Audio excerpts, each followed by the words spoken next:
Prof, UMP ini kalau bisa kita katakan tenang-tenang, mengejutkan, asik. Dimana bisa dikatakan sebagai game changer ini untuk khususnya di Purwokerto dan juga di Jawa Tengah secara. Karena tentu ini perjalanan panjang. Tetapi yang perlu kami sampaikan, Fakultas Kedokteran tidak sampai 10 tahun setelah meluluskan itu sudah terakreditasi unggul. Tentang suasana kuliahnya Purwokerto itu slow living banget. Slow living. Iya, jadi saya kita catat. kuliah tuh juga jadi lebih nyaman, suasananya, belajarnya juga gitu kampus. Nah, otomatis kami mengedepankan pembangunan karakter, ya. Jadi ada spiritual value yang kami masukkan ke sana, sehingga mereka akan lahir menjadi dokter yang bukan hanya pinter. Tapi di UMP ini kita benar-benar bisa belajar dan juga mengembangkan soft skill kita. Jadi sebetulnya organisasi ini about soft skill.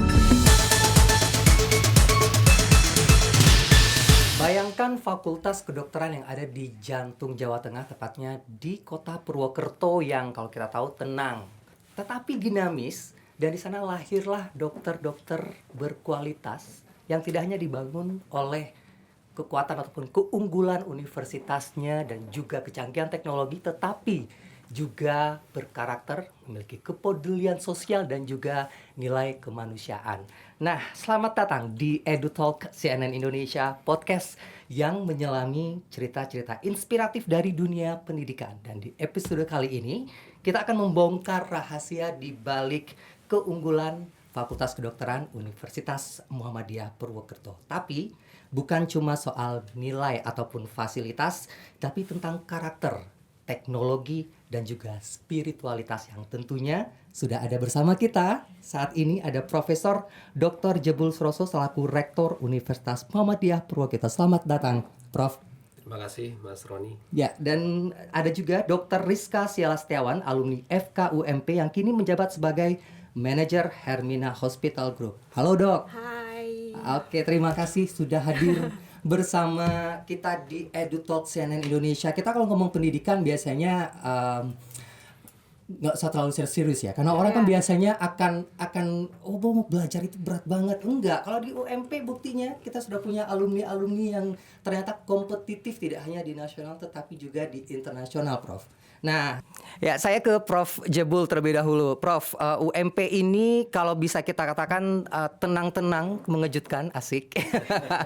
Dimana bisa dikatakan sebagai game changer ini untuk khususnya di Purwokerto dan juga di Jawa Tengah secara umum. Apa yang menjadi upaya selama ini untuk bisa mencetak lulusan-lulusan yang kompetitif khususnya di Fakultas Kedokteran? Oke, makasih Mas Roni. UMP tenang ya. Lokasinya juga tenang, nyaman. Nanti Mbak Rizka bisa menyampaikan tentang itu. Bagaimana kita menyiapkan ke sana, tentu ini perjalanan panjang. Tetapi yang perlu kami sampaikan, Fakultas Kedokteran tidak sampai 10 tahun setelah meluluskan itu sudah terakreditasi unggul. Akreditasi unggul adalah komitmen kita dalam roadmap jangka panjang pengelolaan perguruan tinggi. Santai kita mengelolanya, menyenangkan prosesnya, tetapi kualitas itu yang harus kita utamakan. Target kita adalah terakreditasi unggul dan tercapai tahun 2025. Kenapa bisa unggul? Lulusan Fakultas Kedokteran ya, yang lulus UKMPPD atau uji kompetensi itu harus di atas 85%. Jadi tidak peduli di Indonesia itu mau berasal dari manapun, negeri swasta, yang jadi ukuran akhir adalah kelulusan uji kompetensi.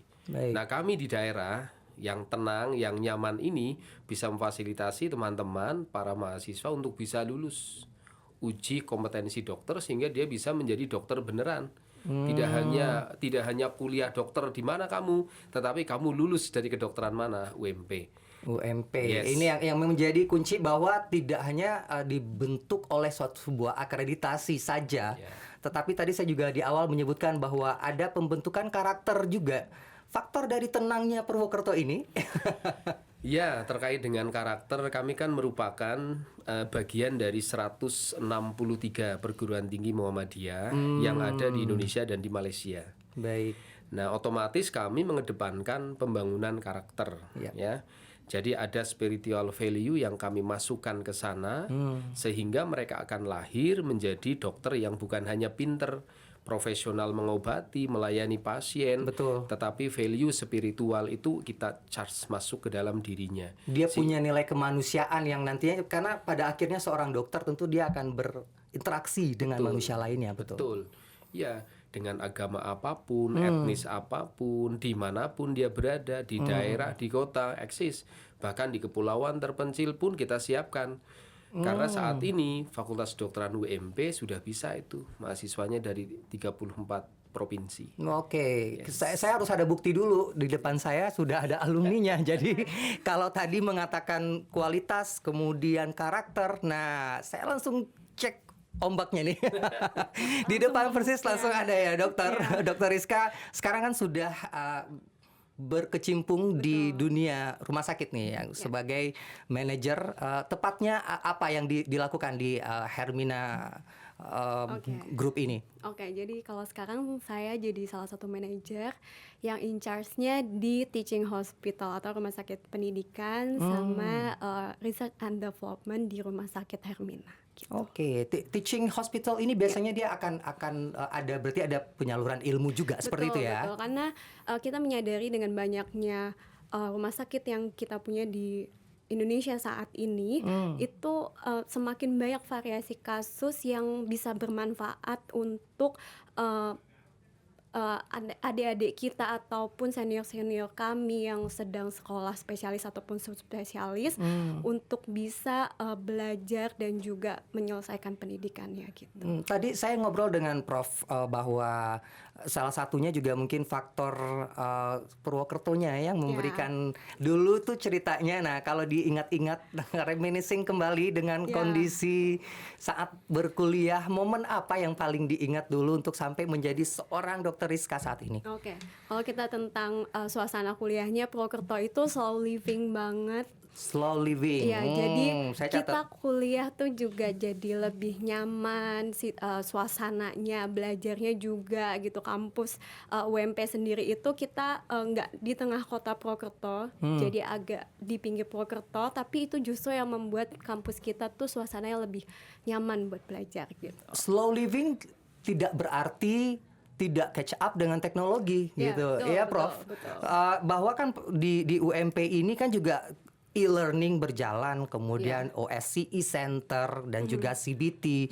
Ceritain dong Prof, ini sebenarnya memang ada kombinasi nih. Orang kan kadang kalau dalam kondisi yang harus serba cepat kan juga inner rush, orang males juga ya, kayak gitu. Aduh, beban banget gitu. Slow livingnya jalan, tapi ternyata teknologinya wow gitu. Bisa. Ya itulah. UMP berada di tempat yang nyaman. Dari situlah kita bisa mendevelop banyak hal. Karena kita jauh dari kota, maka apa yang kita lakukan harus ada percepatan supaya kita bisa terkoneksi dengan teknologi. Oke. COVID waktu itu membuktikan kalau kita itu IT-nya tidak main, berhentilah sudah itu perguruan tinggi kita. Itu ngasih pelajaran sebenarnya, silver linings-nya ada di sana. Betul sekali. Dan kita bisa survive. Kemudian beberapa teknologi kekinian kita masukkan supaya mereka itu memiliki kemampuan lebih mempersiapkan untuk jenjang berikut. Contoh tadi itu, CBT Center kita siapkan. Itu kan teknologi base itu. Dan tempat kita sering dipakai oleh perguruan tinggi lain untuk ujian di tempat itu kita. Misalkan kalau sampai kampus lain pun juga menggunakannya, itu apa bentukan fasilitas apa yang dimiliki sebenarnya? Ya, kita kan siapkan ruangan, kita siapkan fasilitas, kita siapkan sistem. Itu diakreditasi oleh pusat, kemudian itu layak dipakai oleh perguruan tinggi kami dan juga oleh pihak luar. Keuntungan bagi kami adalah mahasiswa itu sudah familiar dengan itu. Oh iya, setiap hari bertemu dengan produk yang sama. Sudah tahu situasi dan sebagainya kan. Pembelajaran kita dekatkan ke sana. Fasilitas dan sarana kita juga upayakan untuk bisa mendekat ke kebutuhan yang sekarang. Sehingga kita katakan belajar dari daerah pun nanti dia akan keluar seperti Mbak Rizka tadi itu, dia nggak gagap. Nggak akan ada yang nyangka kan kalau dia produk dari tempat yang nyaman di desa sana itu kan.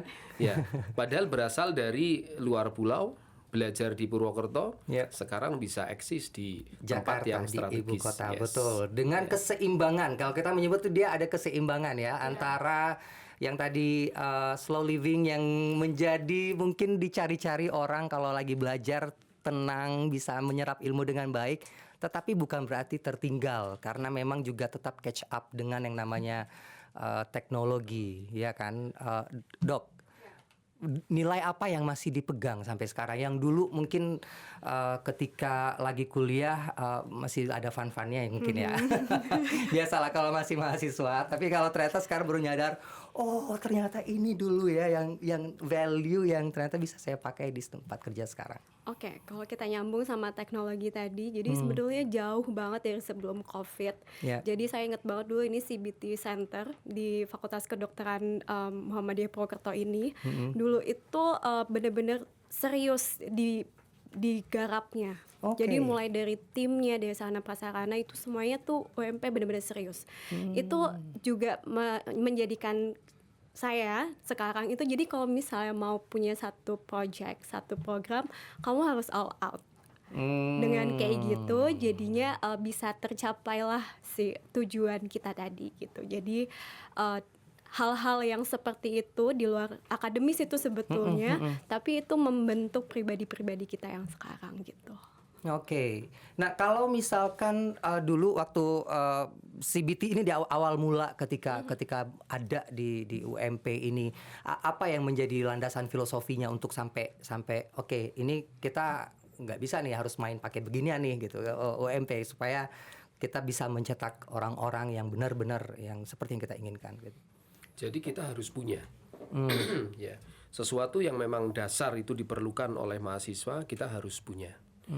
Ini bagian dari kita menanamkan jiwa keseriusan kepada mahasiswa. Tadi Mbak Rizka menyampaikan. Yap. Jadi kalau kita serius kelola kedokteran, maka ya siapkanlah perangkat-perangkat yang memang itu diperlukan oleh mahasiswa. Kemudian bertumbuh dan sekarang menyebar kemana-mana. Sistem kami setelah kita lama bukan hanya di Fakultas Kedokteran tetapi di UMP secara keseluruhan, Yap. kita IT base ya.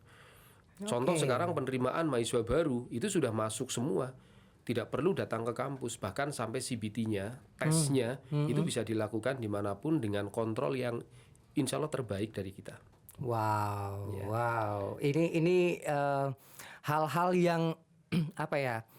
Adaptasi dengan sesuatu kemajuan ya kan, tetapi nilai-nilai itu yang terbukti Mbak Dr. Rizka sendiri masih mengimplementasiin di tempat kerja sekarang, dan kalau tidak salah dulu sebagai, saya mencatat, mantan gubernur BEM, Betul. sekretaris Ikatan Alumni juga. Betul. Ya kan, yang dibangun ini basically tadi karakter, spiritualitas, kemudian nilai competitiveness, tetapi juga leadership di sana. Ya. Ceritain dong. Oke. Jadi of course kalau kita kuliah, kita belajarnya akademik aja. Iya. Tapi di UMP ini kita benar-benar bisa belajar dan juga mengembangkan soft skill kita. Jadi sebetulnya organisasi ini about soft skill. Jadi Oh, iya. gimana kita belajar leadership, gimana kita manage SDM yang kita punya gitu. Gimana kita mau bikin sebuah program, gimana kita mau menyelesaikan itu.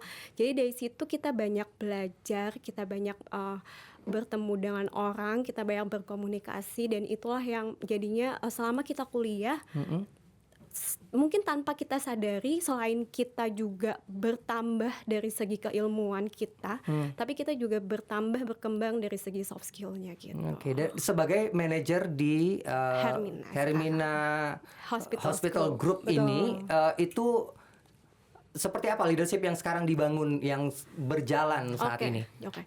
Jadi sebetulnya kalau di dunia saya sekarang, karena saya di manajerial, itu agak beda capture-nya sama dokter-dokter yang ada di rumah sakit, Oke. yang ketemu pasien setiap hari gitu. Jadi di sini benar-benar peran soft skill itu berperan penting sekali, karena di sinilah saya bisa mengimplementasikan how to manage, how to become a good leader gitu, dan juga hal-hal lain yang saya dapat selama saya berorganisasi di UMP. Oke, Prof. Kalau ini nggak main-main kalau kita mendengarkan dari bukan sekadar testimoni saja, tetapi memang sudah ternyata diresapi, embody ke dalam seorang Dr. Rizka yang saat ini memanage banyak hal yang juga levelnya bukan ya rumah sakit yang level nasional bahkan internasional seperti itu. Memang plan besarnya dari UMP ini catch up akan berkompetisi di kancah nasional tetapi juga internasional kualitasnya seperti apa? Ya, yang pertama surprise ya, Mbak Rizka, Mbak Dokter itu bisa masih mengingat dan bisa mengambil sisi positif dari soft skill learning yang dia peroleh pada saat Saya mungkin tidak mahasiswa. ingat seperti itu dengan apa yang saya dapatkan. Tapi masih ingat. Apa mungkin baru lulus juga ya? Baru terakhir tahun berapa lulusnya? 2020. 2020 mungkin masih ingat juga sih. Tapi memang kita itu by design kok. Oke. Jadi soft skill itu kita berikan sejak mereka masuk, ada training awal, kemudian ada mentoring, kemudian nanti di akhir juga ada lagi training lagi. Oke. Ya, di sepanjang waktu beberapa mata kuliah juga kita masukkan dan aktivitas kemahasiswaan kita support. Di situ barangkali sisi-sisi pentingnya aktivitas tadi disebut non akademik bisa bergaul dengan dosen di luar akademik, Oh iya. dengan pihak lain di luar akademik, itu memberikan pembelajaran. Bahkan di UMP mungkin yang terakhir kemarin baru akhir bulan itu kita ngundang artis Dewa, lumayan kan? Wah, lumayan banget. Itu anak-anak anak muda sekarang tuh pasti catch up banget dengan namanya begituan. Dan siapa IO-nya? Mahasiswa. Oh. Ya, dengan oke. mengelola uang yang tidak sedikit, kayak gitu kan, dia bisa mengelola itu. Artinya apa? Ini pembelajaran lain. Lagi-lagi ini di UMP loh. Betul, Kalau betul. di luar Purwokerto mungkin enak lah kelola itu.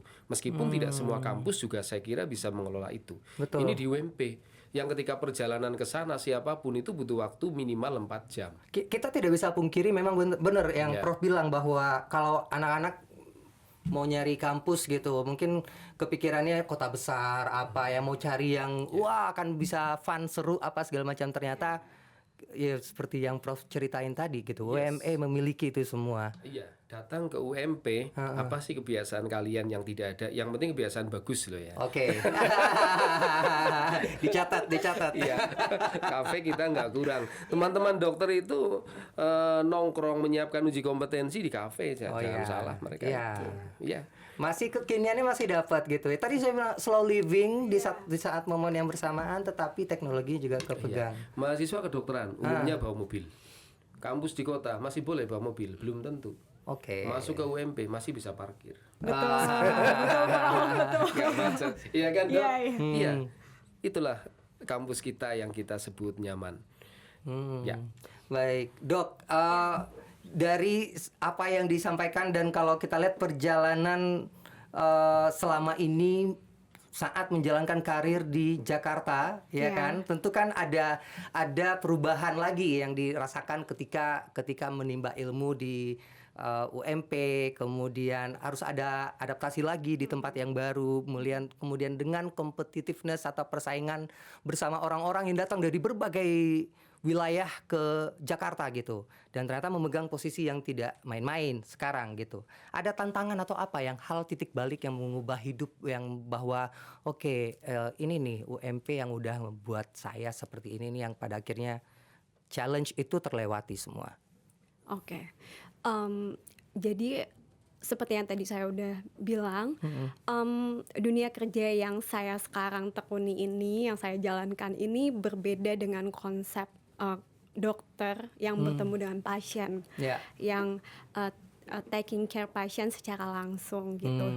Disitulah ada transisi di mana saya selama belajar di kuliah itu gimana POV saya itu benar-benar jadi dokter nyembuhin pasien. Ini dia sakit apa ya? Ini dia kenapa? Bla bla bla. Tapi sekarang saya belajarnya nggak cuma tentang itu, tapi saya belajar dan juga bekerjanya tentang bagaimana mengelola bisnis dari rumah sakit itu gitu. Jadi gimana kita memanage semua itu gitu. Oke. Jadi ada perubahan transisi dari pendidikan dan juga pekerjaan sekarang yang masih relate tapi memang berbeda.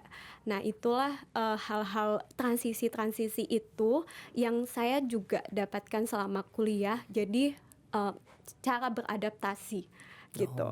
Oke. Jadi gimana kita bisa cepat beradaptasi dengan perubahan-perubahan itu kita terus diajarin selama kita sekolah, kita koas gitu. Kalau saya dokter ada koas gitu, gimana kita harus beradaptasi sama setiap situasi yang ada. Itulah yang membentuk sekarang saya juga jadi oh oke, walaupun ini beda dari yang dulu diajarkan sama kuliah, Iya. saya masih bisa beradaptasi dengan cepat Transferable gitu. skill-nya gitu Iya, ya. iya. Prof, kembali ke kita omongin orang-orang sekarang kalau misalkan mau berkuliah pasti kan biasanya nyari yang affordable, ya kan? Atau bahkan mungkin ada beasiswanya gitu. UMP untuk khususnya konteks Fakultas Kedokteran sendiri ini apakah juga memprovide hal yang sama? Ya, beasiswa. Sebelum ke beasiswa, saya lengkapi dulu. Tadi saya bilang nyaman di Purwokerto, fasilitas, soft skill, internasionalisasi tadi belum dibahas. Oke, belum lengkap ya berarti. Silakan dilengkapi dulu. Sebelum tahun 2018, saya bahkan antar salah satu mahasiswa kedokteran UMP ke China, ke Tianjin Polytechnic University. Oke, dalam Belajar rangka beberapa waktu di situ, sekitar 2 bulan untuk mendapatkan international experience. Artinya itu sekelumit pengalaman yang memang kita berikan kepada mahasiswa. Di luar itu, aura internasionalisasi di UMP kita kembangkan. Supaya apa? Mereka itu juga akan membaca, mereka berkenalan, bersentuhan dengan dunia internasional, dengan orang asing. Ya, mereka mendapatkan kesempatan untuk bisa belajar keluar. Kita pertukarkan mereka dengan mahasiswa asing. Kita datangkan mahasiswa dan dosen asing ke UMP. Oke. Yes, dari setumpuk fasilitas yang kita berikan, tentu mungkin harganya tidak akan murah lagi kan? Betul. Ya, untuk kedokteran. Tetapi bagi kami UMP kita sediakan itu, karena pendidikan kedokteran itu kita arahkan untuk tidak eksklusif. Kedokteran harus bisa dinikmati oleh masyarakat. Aksesibel, siapa Aksesibel. saja. Ya, tahun ini kita rilis bahkan beasiswa 100% itu untuk mahasiswa kedokteran. Saya bagi bisa kuliah 3 lagi orang. nggak, Prof? mumpung gratis nih. 100%. Iya. 100%. Boleh lagi nggak? Bisa jadi dokter juga ya, kayak dokter Rizka. Silakan, nanti yang saya sampaikan bisa dipertanggungjawabkan. Oke, Nanti baik. linknya harus ditulis itu supaya bisa kontak dengan pendaftaran UMP. Tapi ada itu. Beasiswa lain ada. Kita bahkan bekerja sama dengan pemerintah Kabupaten Belitung. Oh, Belitung itu malah kasih beasiswa sendiri untuk menguliahkan putra-putra daerahnya ke UMP. Oke. Supaya apa? Setelah lulus bisa balik ke Belitung mau praktek di sana. Biasanya memang kalau di daerah itu mereka lebih senang untuk mengirimkan putra-putri terbaik mereka dengan bekerja sama dengan universitas yang ada di Pulau Jawa seperti itu ya, khususnya apalagi yang di Purwokerto. Dan seorang dokter Rizka sendiri juga dari Samarinda sebenarnya ya Iya, kan, betul. yang juga menikmati ilmu di Purwokerto. Tanpa beasiswa loh. Tanpa beasiswa. Iya, flat langsung dari Samarinda. Wow. Tapi Zaman ada saya lagi belum kok. ada, Prof. Belum ada ya? Belum ada. Beasiswa yang Kalau lain ada, kita ada. Ya. Ikut lagi kalau gitu. Jangan deh, jangan dulu. Baik, berarti memang akan menjadikannya aksesibel buat siapa saja tentu ya. Ada upaya-upaya menjadikannya tidaklah eksklusif bahwa menjadi seorang dokter orang kan langsung mikirnya uangnya mesti banyak apa gitu-gitu, Prof. Dan itu yang dilakukan UMP saat ini. Iya. Dan kita sistem keuangannya berdasarkan sistem ya. Hmm. Berdasarkan sistem mestinya orang tidak bisa membayar di tempat lain mungkin akan diputus. Tetapi di UMP ya itulah. Di daerah kita orang harus nyaman, ada kemudahan. Betul. Diskusilah mereka datang ke kita masih kurang. Oke, di beberapa hal barangkali kita masih bisa penuhi. Padahal kalau dipikir untuk living cost Ya. sangat ngebantu ya untuk bisa dibilang Purwokerto pada akhirnya yang tadi slow livingnya dapat. Ya. Kualitasnya tidak kalah Ya. gitu loh. Jadi di momen yang bersamaan mungkin juga bisa nabung saat kuliah ya dong. ya. Nanti memikirkan karir ke depannya, ada yang mungkin mau lanjut lagi S2 di luar negeri atau ya. apa gitu ya kan. Ya, jadi kalkulasi ini gini Mas Roni, dikit saya sampaikan. Oke, kita Kuliah, hitung-hitungan nih kita sekarang gimana hitung-hitungan. baiknya. Ya. Almet kita berapa harganya gitu. Oke, ya betul.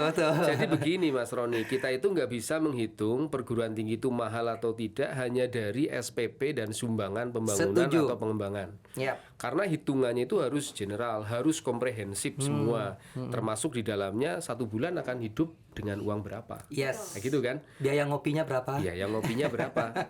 tagihan lain-lainnya ada nggak? Yep. Masuk kampus parkir apa enggak? Oke. Iya, masa masuk kampus parkir kan enggak? Tempat kita enggak boleh parkir tanpa bayar. Iya. Iya kan? Iya. Kemudian yang berikutnya, ngopi di sana berapa? 15.000 udah enak itu sama pisang goreng kayaknya ya. Itu Purwokerto. Dulu ngopi di harga segitu atau mungkin lebih murah bahkan? Sekarang juga masih. Oh, pas Di waktu itu Purwokerto, ya. iya. Jadi, Siap. ngerjain tugas juga mungkin saat sambil ngopi dengan Iya harga betul. segitu. Mencari suasana. Mencari suasana. Dan kafe kita juga ada. Sekedar beli kopi satu mungkin bisa 3 jam berada di situ. Ya. Oke. Ya, artinya kalau dihitung secara akumulasi murah. Apalagi di semester 1 mereka juga kita fasilitasi tempat tinggal. Ya, ada dormitory kita. Asrama-asrama yang biasanya memang Asrama-asrama. apalagi yang mereka dari luar daerah bisa dapat prioritas ya untuk bisa Biasa. di asrama. Dengan harga yang tentunya jauh lebih murah. Jauh lebih murah plus makan dan sebagainya. Oh, Ya. itu ya jadi salah satu pertimbangan bahwa sebenarnya memang secara komprehensif yang Prof bilang tadi untuk bisa menghitung tidak hanya dari SPP ataupun juga apa yang didapatkan nanti secara kualitasnya. Apalagi kalau membayar hal lain. Perasaan aman. Orang tua menguliahkan putranya Oh ingin iya, aman dong. betul. Purwokerto bisa kita cek itu beritanya. Salah satu kota ternyaman untuk pensiunan. Keamanan, Gitu kan? betul, Keamanan. aman, nyaman. Alhamdulillah sampai saat ini aman. Itu bagian yang tidak bisa dibayar itu.